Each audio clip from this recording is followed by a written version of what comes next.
Good morning to everyone. Our faith in Jesus, especially in His resurrection, brings us to be brave amidst life's difficulties.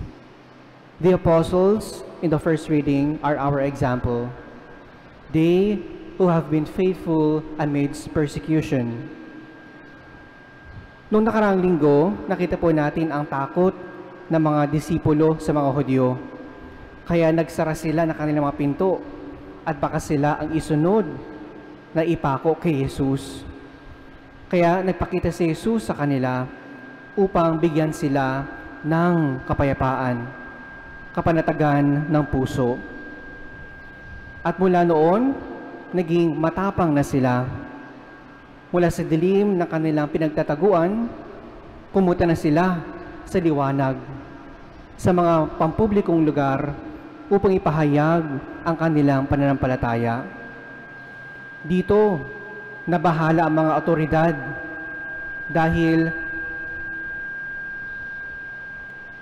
naapektuhan na ang kanilang impluensya sa mga tao. Mas naniniwala na at nare-respeto na ang mga disipulo kesa sa mga otoridad. Kaya anong ginawa nila? Ipinakulong ang mga disipulo. Dito iisipin na maaring nadala na siguro ang mga disipulo dahil ikinulong na sila. Pero hindi sila tumahimik. Kahit nasa dilim sila uli na nasa loob ng selda, dahil sa kapangyarihan ng Panginoon, hindi magpapatalo ang liwanag. Pinalaya sila ng isang anghel at sila ay mas lalong naging determinado na magbigay ng pahayag ng kabutihan ng Diyos. Kaya, ang sunod nila pinuntahan, hindi na pampublikong lugar, templo na mismo, kung saan mas maraming tao at doon nagpahayag ng kanilang pananampalataya. Mga kapatid, nabaliktad na ang sitwasyon. Makikita ang takot na ang mga otoridad, mga Pariseo.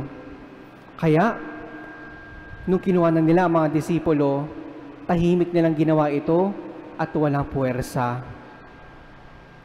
Tayo rin ay maaaring maharap sa ganitong pangyayari.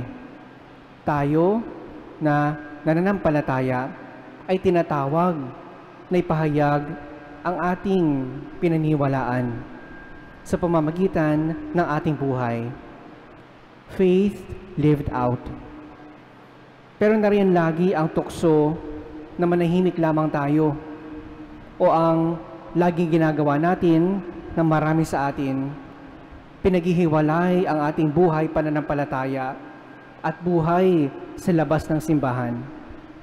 Pansarili lamang ang ating pananampalataya.